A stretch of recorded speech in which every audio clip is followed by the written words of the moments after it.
কত নেতা নেত্রী খাইতেছে ভাই ডান্ডা, বিচারপতি কালামানিকের ফাটিয়েছে নাকি আন্ডা। এটা আমার খবর না, মিডিয়ার খবর। এই বিচারপতি শামসুদ্দিন মানিক আল্লামা সাইদি হুজুরকে মৃত্যুদণ্ডের রায় দিয়েছিল। আমরা বলতে চাই ওই একই ট্রাইব্যুনালে বিচারপতি মানিককেও মৃত্যুদণ্ডের রায় দিতে হবে। এই বিচারপতি শামসুদ্দিন মানিক বিচারকের নামে বিগত সরকারের 5 আনা গোলাম ছিল। 116 জন আলিমের তালিকা করে দুদকের কাছে জমা দিয়েছিল। আমার রোল নাম্বার ছিল 23। সিরিয়ালে আমার নাম্বার কত?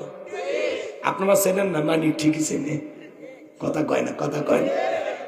আজকে বিনা তালিকায় জেলখানা, কথা কর ঠিক কিনা?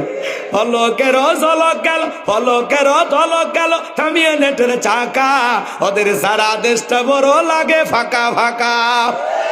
কোথায় গেল সংসদেতে মমতাজের গান, কোথায় গেল হজরত বলা স্বামী মুসমান? 70 রাকাত তাহাজ্জুদ পড়তো, মাইক পেলে বলতো খেলা হবে, খেলা হবে। এখন পুরো বাংলাদেশের মাঠ পড়ে আছে, কিন্তু ওই খেলোয়াড়রা নাই। রাগ করতেছেন মনে হয়? আমার ভাইয়েরা মন খারাপ করবেন না বাজান, সামনের দিকে যায়। তাহলে নবী মানুষ কোন জায়গায়? জেলখানায়।